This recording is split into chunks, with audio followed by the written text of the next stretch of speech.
Broadcasting live to the world. Now, it's Sheila Zielinski.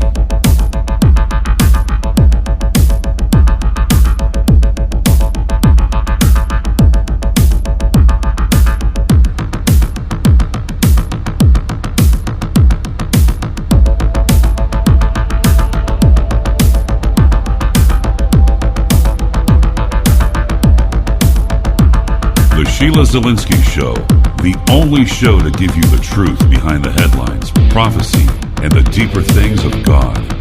Now, here is your host, end-time watchwoman, Sheila Zielinski.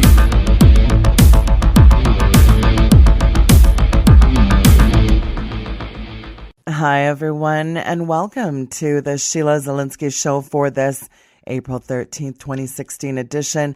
Thank you all so much for tuning in from across the globe today. I broadcast Monday to Friday, that's weekdays at 6 p.m. Eastern, right here at weekendvigilante.com. And if you have not signed up for the podcast, do so by going to the Listen tab on weekendvigilante.com, as well as do not forget to download the new app, the Weekend Vigilante app. Just go to your app store, type in Weekend Vigilante. It is for smart devices. It is customized for you, the listener. And let me tell you, we're adding some neat features on there, and I'll stack it against any app. We're working out a few little kinks because we've heard from you. Thank you so much for your feedback on the app. And we want to get it right for you, the listener, because that's important to me. For the new listeners, if you have not got your hands on my book, Green Gospel, the New World Religion subtitle, do get it by going to greengospel.ca.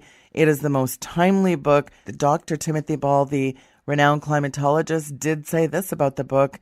Sheila Zielinski's book, Green Gospel, effectively demolishes what you think you know. And there is quite a lot of reviews on Amazon. So again, you can get all the information, including how to order the book, at greengospel.ca. And I was recently on Skywatch TV with Tom Horn. They've got a fantastic bundle on too. If you go to skywatchtv.com, you can get that book at a great deal right now. So any way you get it, do get it. And it's an affordable book, so make sure you do get a copy for your friends, neighbors, loved ones, and especially your pastor. It is such a timely book considering what the United Nations is doing under Agenda 2030. And as well, they want to prosecute climate deniers like Sheila Zielinski. That's right, Loretta Lynch mob, as I call her, wants to prosecute climate deniers. Hey, I don't deny the climate changes. In fact, we used to call it weather. I don't believe in anthropogenic global warming, which is a fancy term for man is causing it. So there you have it. Pick up Green Gospel.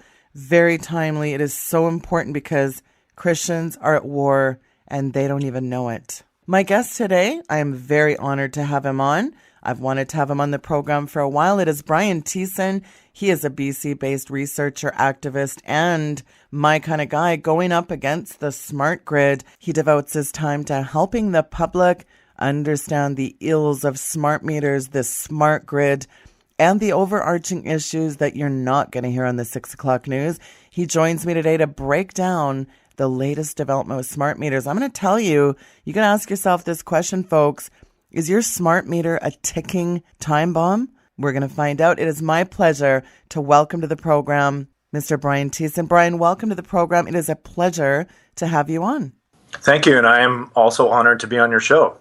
Well, where I want to start here, Brian, is there's so many different issues with these smart meters. One doesn't even know where to start on it because, again, there's so many angles to this, from poor wiring, the creation of these things is causing fires. You have adverse health effects, the big brother, the data mining.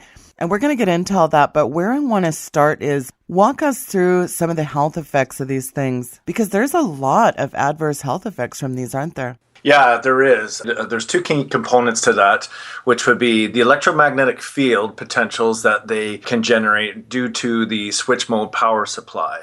And that basically means that that meter really doesn't need a lot of power to operate. So a lot of power is coming into the house, but it only needs a little bit. So it kind of just takes a little piece of that and gets it into the meter so that thing can function. It can send its signals, it can track the data, and can do all the things that it does. When it does that, it's almost no different than something like an alarm clock, where it will actually generate quite a large field in trying to perform that function. My main concern with that mostly is a lot of people, like let's say in apartment complexes and whatnot, can have 5, 10, 15, 20, who knows, 100 of these things in a bank and literally just right on the other side of where they sleep. The other side of that equation is also the radio frequency, so the microwave pulsed emissions that come out of those meters. Generally speaking, the utilities will tell us, it's only maybe about a minute a day or something like that. Well, the reality with that is those pulses are actually measured in about fractions of seconds or microseconds. So to add up to a minute, we have actually had utilities admitting that these things can pulse up to 190,000 times a day, which is a very large number. And part of the reason why they sort of play with that is they'll sort of segment it out of between meter to meter communication or meter back to the utility communication. And so these pulses are happening all day, every day. And also keep in mind the infrastructure required for these devices are also pulsing all day, every day. So that'll be your collector hubs, your masts on the towers, anything that's transmitting, sending back and forth any type of data.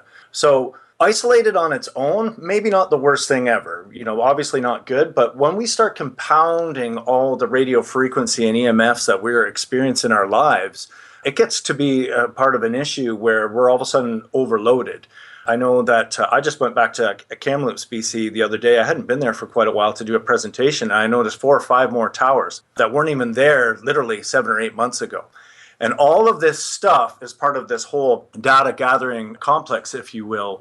And it's required that if this stuff isn't sent over wires, in order for the signal to get from point A to point B, well, it requires a microwave radio frequency pulse. Now, we're always told that these are, of course, safe. And part of the reason why they do that is they actually just increase the level of safety. So let's say we'll pick a number, 1,000 is a very high number when in reality the safe level might be 5 or 10. So if they increase that level up to 1,000, they'll just say, well, if it doesn't hit that number, then everything's safe. And theoretically, you could just do that forever. You could just go next week, pass a law, say it's 2,000, and everything under there is safe. So that's part of the big issue with that. There's both that field side and the radio frequency side. There's a bit of a difference there.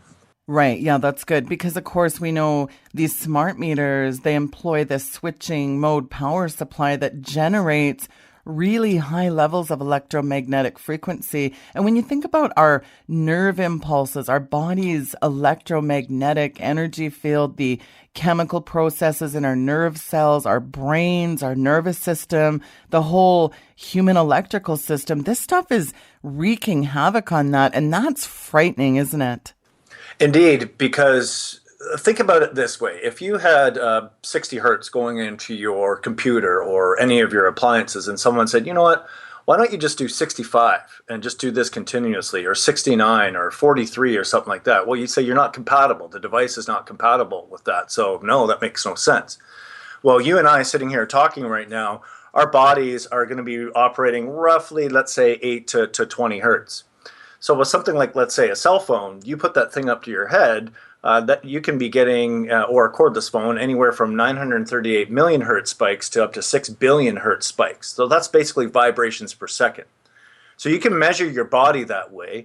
And when that stuff is penetrating into your head or your brain or into your pituitary gland or causing disruptions in your melatonin and serotonin and that stuff, that changes you. The reason why they say that it's okay is because they'll basically say that, well, if a kilogram of tissue put inside a mannequin, which is basically filled with a soapy liquid, if that doesn't heat up 1 degree, well, then everything's safe. So that's not really how it works. The other aspect is that this stuff is coming into the wiring now as well. And there's all kinds of problems. I talk to people daily who do a lot of work from, anywhere from government agencies all the way to just testing residential households. And the stuff that they're picking up that's coming onto wiring, which, never really used to be there, or at least not to the level that they're seeing now, is just off the charts. High frequency distortions, harmonic issues, all kinds of things. And as we add more and more of this stuff, it's kind of like a boiling frog situation where all this stuff keeps coming and coming and coming, and we may not notice it per se from a person-to-person level until it kind of gets to a point. And then the other thing is that we don't really see this stuff. So we don't think about it. We may think if we're having some sort of effect that, it's just stress from work or some other issue or a diet, which are all components, of course, to health. But changing the vibration of every cell and all the electricity in your body is a big issue. Yes, a huge issue, but there's so many other issues too. And the remote disconnect is a frightening issue. I want you to touch on that as well as some of the other issues. It's just funny when we talk about this stuff because there's just really so many. And really the end part of it is, which we'll probably touch on later, is all the money. I kind of want to touch on that a bit where people are saying, well, how could all this stuff happen? It's really money. And I know we can talk about that. But the issue with the remote disconnect, they want to have, and in a high majority of these smart meters, they want to have the capacity to cut your power inside the meter itself, which is a big deal. So let's say you didn't pay your power bill and you owed them some money. What they'll try and do is say, you know what, we don't want to send out a guy in a truck. That's going to cost money. It's going to cost fuel and everything else. So we'll just send a signal from our relay station into that meter and we'll disconnect the power. Now, it's pretty much impossible to do that. Just think about yourself where you actually have to go to your computer or your stove or whatever you're trying to disconnect and actually unplug the power there or hit the off button. Well, the way they actually do that is they generate a separation inside the meter, and that basically can cause an arc when you have appliances running or some draw inside your house. Now, when you cause arcing, you basically cause fires. That's pretty much it. These are the laws of electricity, and these are the laws of electricity that are being violated continuously in multiple ways with the meter for that money. And that issue is a primary concern because a lot of utilities have been self-admitting, as well as in the court documents that you talked about and that are in my video. They were saying that was a huge concern with the remote disconnect, the issue with meters with remote disconnect being around propane tanks, propane lines coming into a house, that type of thing. So that's a fire hazard on its own in itself. That one single issue is a huge problem, let alone all the other ones that are an issue with the meter. The thinner blades, which were admitted again in the court documents, where the arcing can, of course, occur there, where the example I'll use, and I try to make this so it's understandable to the general person. You don't have to be an electrician or anything. Well, think about if you bought a brand new appliance, before you plugged it in for the first time, I said to you, you know what, I want to shave a little bit of the metal off your plug there and do some work on that. Is that okay? Well, no, of course it's not. That's a bad idea. Because when you do that, instead of the circuit continuing, when the metal on metal is touching each other, when you have that separation, well, the circuit of the electricity trying to get from point A to point B will jump over, and that creates an arc. Anytime you have arcing, keep in mind you're thinking about very high heat, up to and the potential to cause fires. So we have this festering probably for a lot of people in the backs of their meters for a multitude of reasons. It could be those thinner blades. It could be the installers rushing around to do installations and damaging the bases, and that creates that separation, which we've seen many times. Of course, all this stuff gets blamed on the homeowner who's never allowed to touch their base. But we have all these issues compounding with the potential to cause arcing or actually causing arcing, and this is what's leading to fires.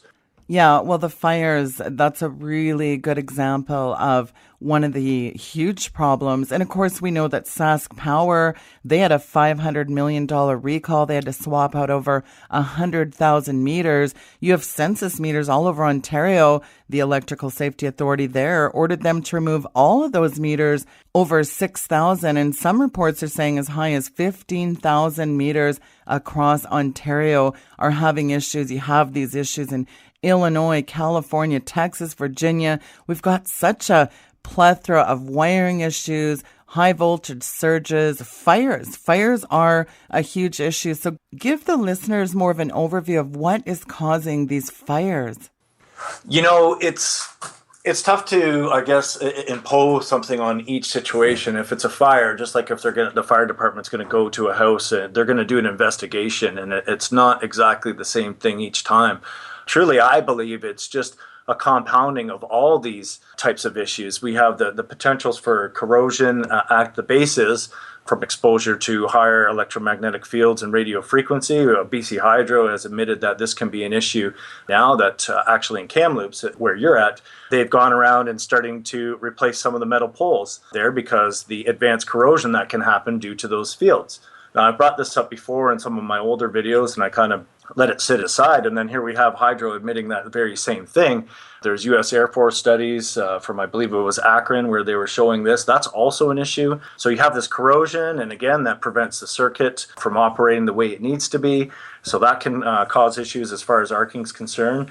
The surge issue is another one. There can be surges that are just so powerful that they would just literally damage everything, and there's not much you can do to, perhaps control, thinking about a lightning bolt or something of that nature. But what they basically did on the older style meters, they had something that was called a surge arrestor. And the job of that surge arrestor was to take any type of higher voltage, quote unquote, surges to ground. Now those are gone, there's no ground, and basically the surge, if it comes into your house, is going to look to go into your house, and that can be through your washing machine, your freezer, whatever it might be, which can explain a lot of damage that's been happening to appliances. My general belief is when you take things like the remote disconnect, the thinner blades, the removal of the surge arrestors, the potential for the lithium-ion batteries, the potential to cause advanced corrosion at the meter base through electromagnetic fields, the bad installations, the improperly made meters that are made of plastic instead of metal and glass as they used to be, so they have a lower melting or flash point. I mean, you're literally talking now, once you start getting into this, it's not an issue, it's really about 7 or 8 issues. And any one of them or any combination thereof could be responsible at any time. I guess if I was going to maybe pick one, I would think that probably the bad installations might be the most catastrophic problem. And part of the reason for that is the utilities and their infinite search for return on investment, and of course we could just maybe call it greed. Normally you'd have an electrician operating on these bases and walking to the home and saying, I'm going to be here at 11, and can you make sure all your power's off? Well, they're really looking for this data, and they want access to this data as fast as they can because this data is so extremely valuable. As most of your listeners will know, big data is really where this world is going, knowing everyone about everything at all times, or even if it's not about spying, it's about selling. Doesn't matter, they're doing it. So basically what they were doing is saying, you know what, we want a contract here, it's let's say $100 million, and in that contract we've budgeted $50 million for electricians to go around doing this at about $90 an hour, and it's going to take 5,000 hours, whatever it might be. Well, what they'll basically do is they'll just hire guys off the street, and they'll say to them, you know what, if you could put in 20 meters today instead of 15, this is how much you're going to get paid. So an example I might use is, look, if I'm at the car repair shop and my boss says to me, we need you to do 20 sets of brakes instead of 15 sets or 10 sets of brakes today, the inevitability is it's going to get sloppier and sloppier and sloppier in order to just get the job done, so to speak. And then all of a sudden you can have these issues. So damaged bases, or not really inspecting the base properly and still installing a meter on top of this already pre-damaged base, because it can be in some cases that the base is not quite working correctly or should have been replaced. But what happens most often is they will do an installation on these bases and then say, oh, it was a faulty base. And then we always ask ourselves, okay, well, if the base was faulty, why did you install the meter on there? So nothing seems to make sense. And the whole point of this is, as we know, is possession can be about 9/10 of the law.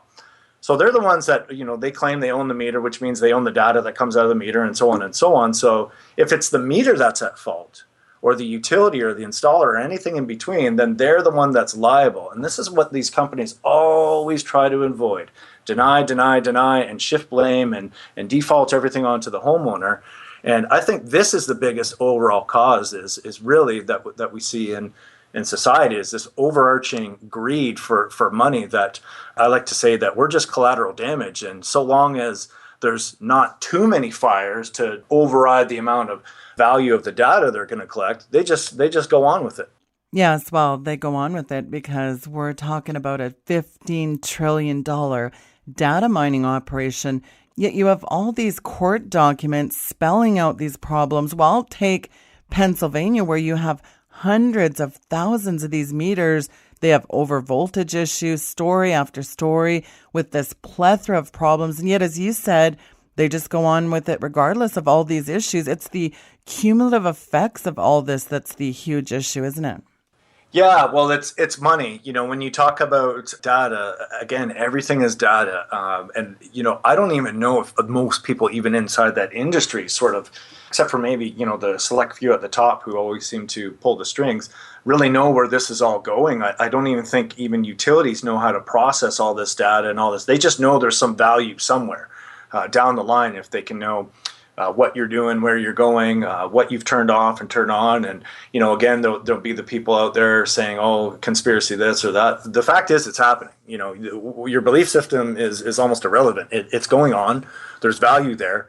The utilities themselves say, the Regulatory Commission, it's on my video anyway, he says basically, he's one of the top guys at the regulatory boards for utilities, is that the data is going to be worth more than the commodity consumed. Now, keep in mind, we're talking about hundreds of billions, if not trillions of dollars a year industry. So just that data, picturing the value of that data, if we're talking about hundreds of billions of trillions of dollars, a few potential out-of-court settlements or whatnot for some fires, I mean, that's just being dwarfed by the value of that data. So it's, push comes to shove, well, they're going to side with where the money is, right? So that Internet of Things, that big data industry, they're looking around, and this is from Cisco. They say about 19 trillion a year by 2030, and a company called Accenture, which is huge, and I guess most of you know who they are. They say about 14 trillion. So anywhere in that range, I mean, we're talking about a value that's far beyond, I guess the lives and homes of your average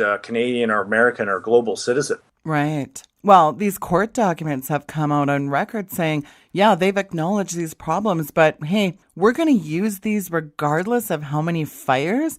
They've actually said that. That part is frightening alone, isn't it? Yeah, well, there's issues with that. Let's say I'm a company and whether I investigated this and knew or didn't investigate it and just took the meter maker's word for it and said, yeah, data and all these things are going to be great. Some of these guys have spent billions of dollars when you talk about the meters, the infrastructure, the data centers, the cybersecurity, the relay systems. I mean, it does really go beyond these meters. So now if I'm a publicly owned utility or, I have private shares out there on the market and I have to turn around to my investors and say, you know what, we kind of screwed up. All that data that we forecasted to be generating, let's say, on one utilities basis for $20 billion a year, we can't get that anymore. And now we actually have to spend $10 billion taking out the old meters, buying the new ones, and now we've basically admitted these things are junk. And so all those things that everyone was saying is right, now we're exposing ourselves to liability concerns.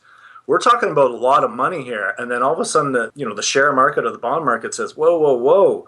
What happened here? We thought, you were forecasted at $20 billion a year for this and so on and so on. Now we have an issue. And now we also have the problem where we have these companies that are selling these meters. And then all these people that are processing the data and storing the data in the data centers and so on and so on. So it's really huge money. And it's something that I just believe, and a lot of people out there are starting to understand, is they really can't admit they've done something wrong or this is going to harm people, because this monetary stream that they're counting on is so massive that if they, let someone put their foot in the door and say, yes, you're right, there's fires in, say, Vermont or wherever they might be, then all of a sudden everyone's going to start saying, well, what about California? What about BC? Because the reality is these well-established laws of electricity are the same everywhere. We know what arcing is. We know when you do this, it's bad. We know the problems they cause. So it's not just isolated to, as the utilities might say, well, it was that meter, it was that utility. No, it's all of them, because they're all performing the same functions. Yes. Well, and these devices pulse wireless RF and microwave signals every 5 to 30 seconds, and that's significant. From a biological standpoint, it's been shown that red blood cells are damaged and thus cannot transfer oxygen efficiently when exposed to the radiation of electric smart meters. And that itself is a sci-fi, isn't it? Yeah, well, when you look at a cell, it's basically a fractal antenna. And it really has no choice but to receive the signals that are being sent to it. So think about, like, if you turn on your radio in your car and you put it to 99.9 FM or whatever it is, that antenna is just going to receive that signal and put the volume out into the car, and that's what it's going to do. So when your cell receives that 2.4 billion hertz spike or 938 million or 801 million, whatever it is, it doesn't have a choice. So once it receives that signal, it has to tell the body, it has to do things, and it has to make it react. Your immune system and your body can only handle so many things. So another analogy I might use is, you know what, you might smoke for a year, you might smoke for 5, you might smoke for 30. Some people, maybe they'll smoke their whole lives and, they won't get lung cancer or anything like that. But for the high majority of people, the inevitability is that some sort of health effect is coming down the pipe. We are very blessed that our immune systems, for most of us, are so strong and can handle so many things. But the fact is everything does have a tipping point, or a straw that broke the camel's back. And the issue that I see here is that, again, we briefly touched on it, is that most people will just attribute it to something else because they can't see it. So they want to attach it to, their relationship with their spouse, or their stress they're having, or something that's going on at work. But when in reality, which I've shown in some of my older videos, is that when you look at all the old military documents and some of the corporate studies, and going all the way back to the 30s up until now, and even a lot of data is coming out now because a lot of scientists are saying, I don't really believe you, and then they do these studies and they investigate, and they see all these issues. The problem is with industry and the governments and whatnot. They will basically say, well, if not 100% of all the people get a specific headache or have insomnia or an exact cancer, they say, well, it's not from that. When the reality is the Naval Medical Research Institute, for example, compounded 2,300 studies, and they listed, I believe it was over 120 different things that these types of signals can cause, which are extraordinary. I mean, it's things that you don't even want to know about. Altering menstruation, altering fetal development, all top and bottom, causing issues with memory and stuff like that. So a lot of these things that we see being more and more prevalent with children inside schools. And keep in mind, some of these people have been using phones for 10, 15 years and keeping them in their pockets, which is right close to their kidneys and their genitalia and whatnot. And then they're having children come out. And we've seen studies from Yale and all these things where you're affecting the vibration, not even as a 30-year-old or a 50-year-old or whatever it may be. Now we're talking about that sperm and egg level where you're microwave radiating that. And then it's in the womb and you're microwave radiating an electromagnetic field with a laptop or something of that nature, or the cell phone in the pocket. We hear, women all the time, I went to my naturopath and they said there was something wrong with my thyroid or my adrenals. Well, where do people put their phones all day? Right. It's not to say you don't get stressed out at work or there's no other issues. Let's not just say this is the sole cause, because that's not where we're going. We're talking about your phone being in your back pocket, right by your kidneys, right by your head, which is by your pineal gland, pituitary gland, amygdala, all those other things. Or people are texting, and a lot of people sit on the couch and text. It's in their groin, or they're staring at their phone. It's right by their heart. So when you start compounding these things, nobody's maybe going to notice for maybe an hour a day, or kids are now using phones for 4, 5, 6, 7 hours a day. Now you start compounding that over years, and then all of a sudden you take the other devices, let's say in a school setting where there's 10, 15, 20 iPads, a high-powered industrial router, smart boards, and all these other things, and then all these kids have their phones in the room or maybe in the cloakroom or whatnot.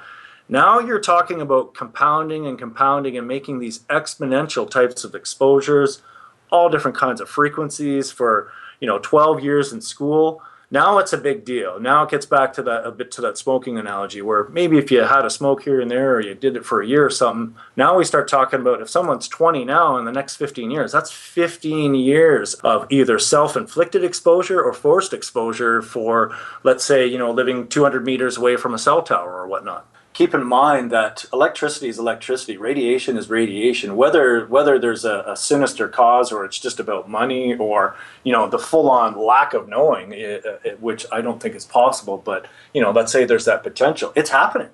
That's exactly what's going on. I mean, even some people right now, if they're sitting at their computer listening to this, how many houses do you walk in where there's a router with that's putting out 2.4 billion hertz, then 5 billion hertz, then they have a cordless phone sitting right beside them and a cell phone, and they're just literally having multiple sets of exposures all day. So to me, when I look at that, whether there's some sort of agenda or not, is each person has to look at themselves and say, is this what I want to be inside this field? Do I need this massive data plan?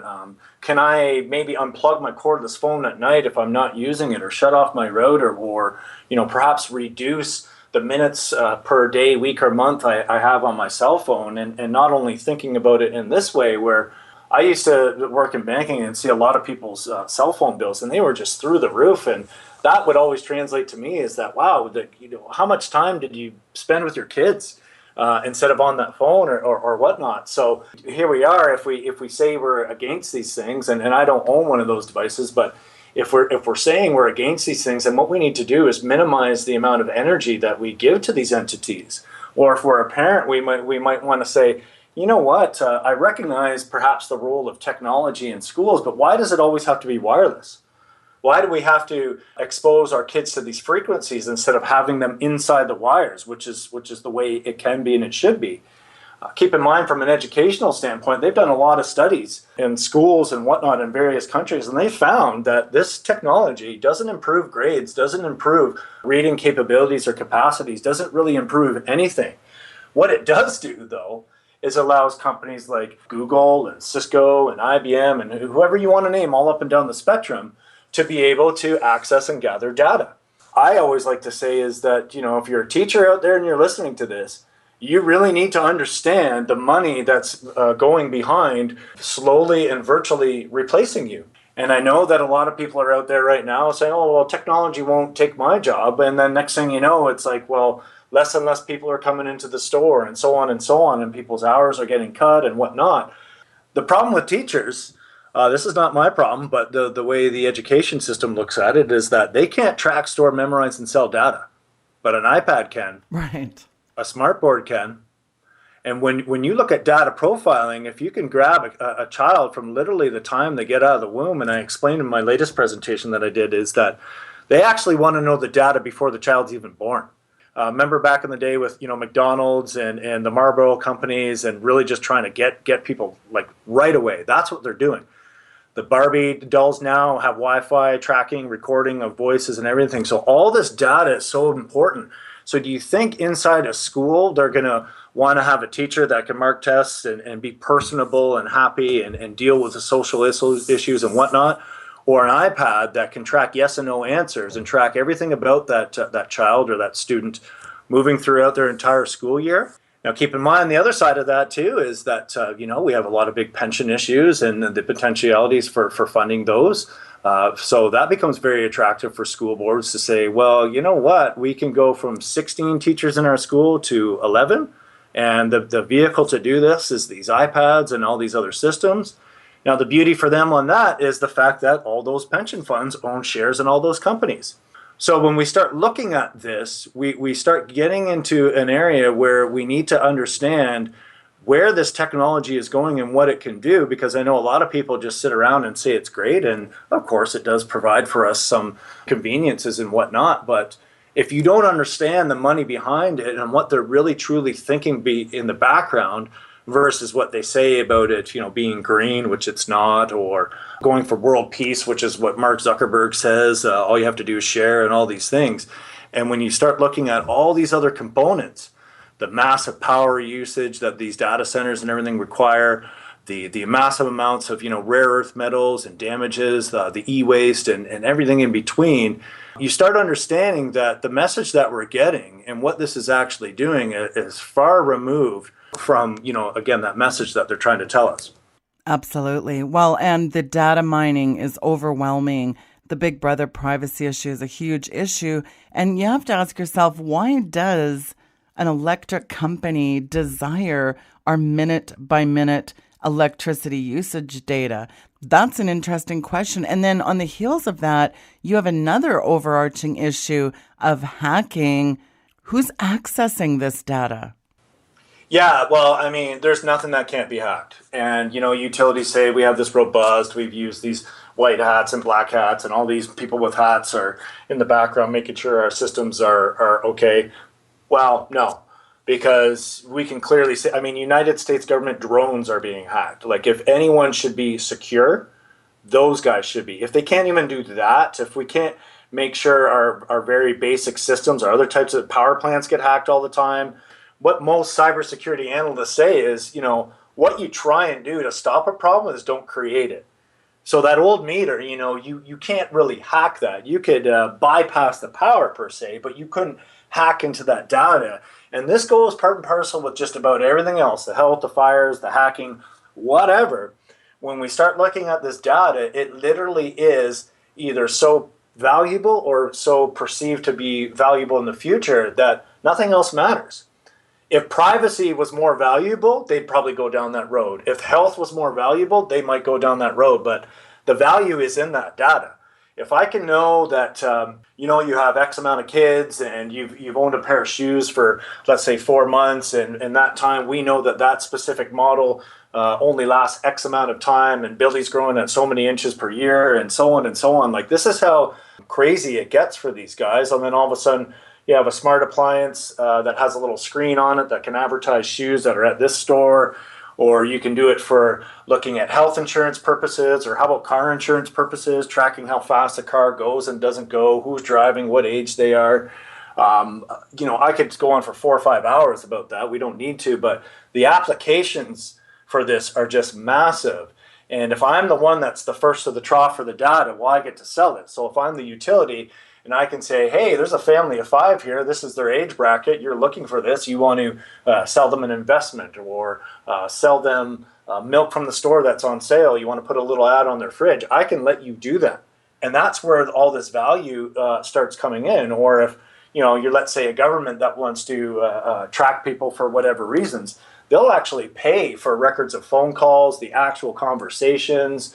They'll pay companies like Verizon, Microsoft, Apple, whoever it might be, massive amounts of money. And keep in mind, we as taxpayers, we're paying for all this stuff. We're paying for ourselves to be spied on for virtually almost no reason. We're not doing anything wrong, but using power or making phone calls.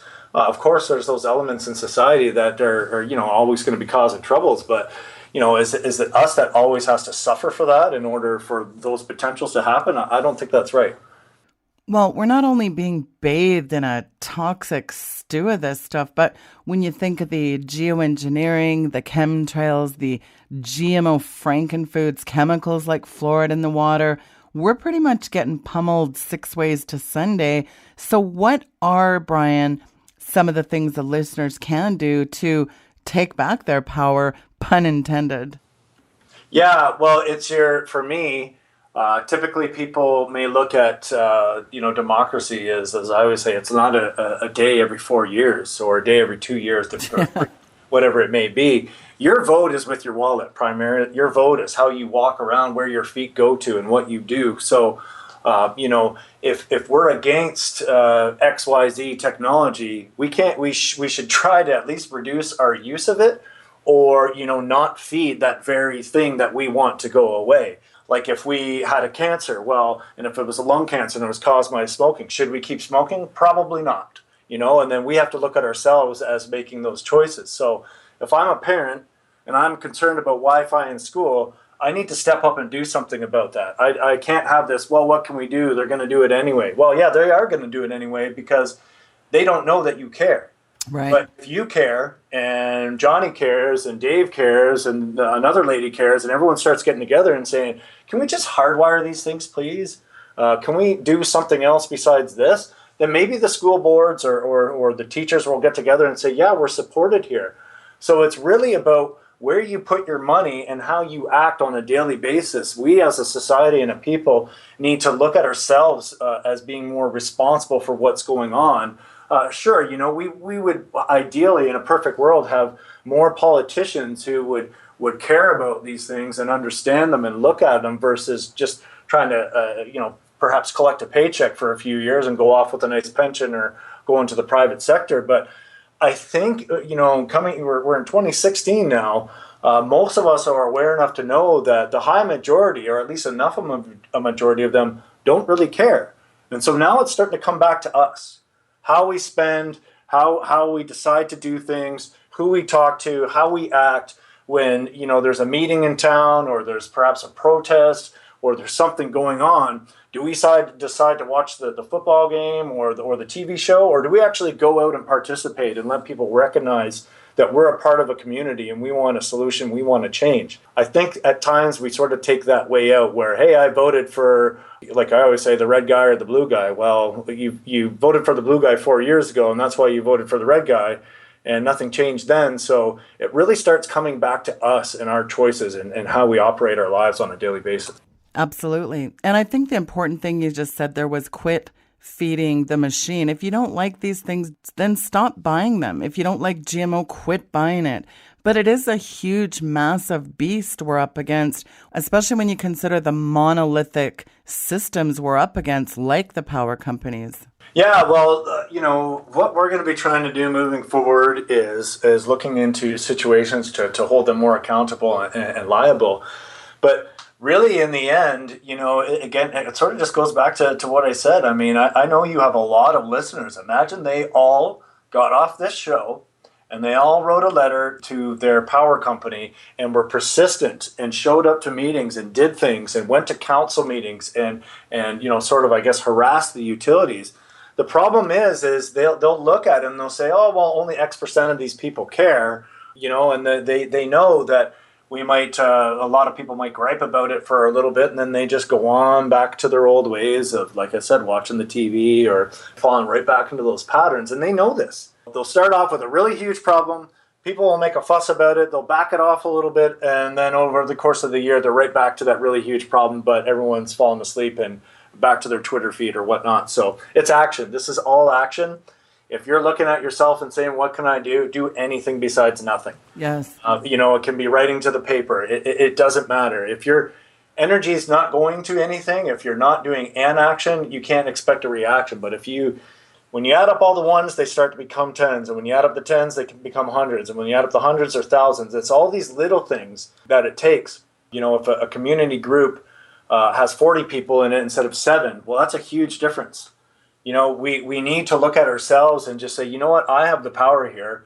I'm the one who can orchestrate change, and it's sort of rely less on giving these people the ability, or start questioning, start asking, let them know you're alive and you exist and you care about yourself. Yes, and there is power in numbers, isn't there?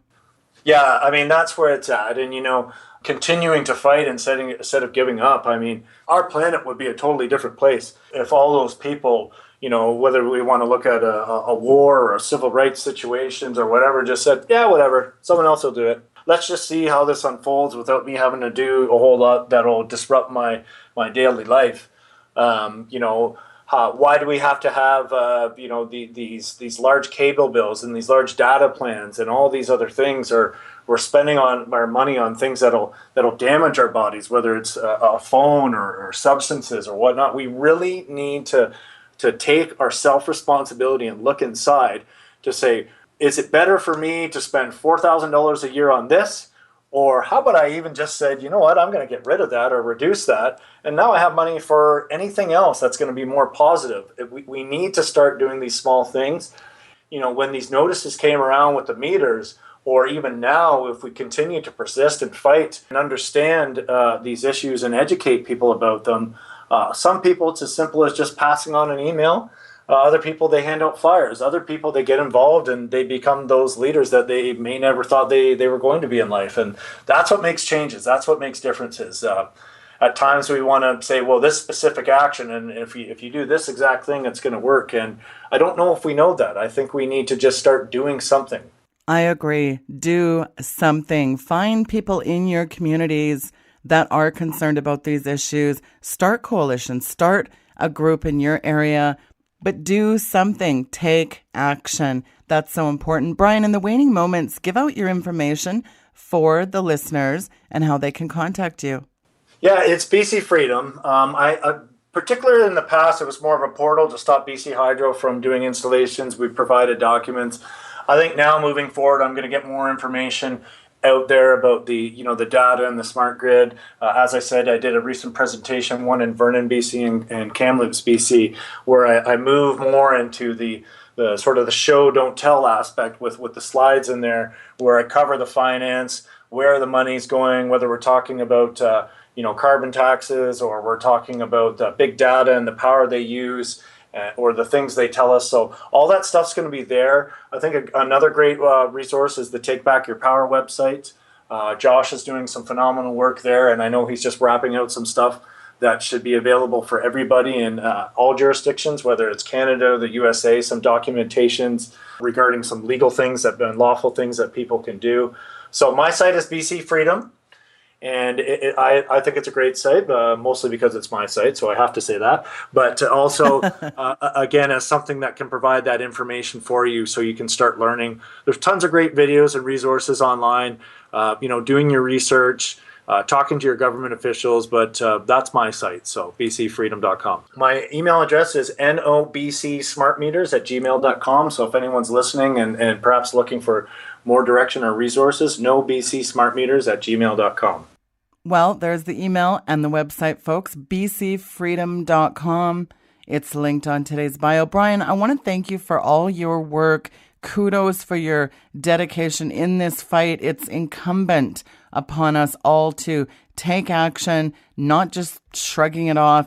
So I really want to encourage people to get in touch with you. Do check out takebackyourpower.net. It's also linked there on the bio today, as Brian mentioned. Excellent information. Definitely go there for sure and get informed. This is a huge issue that affects us all, and we all need to be doing something. Brian, thank you again for coming on, and I hope you come back and join us again.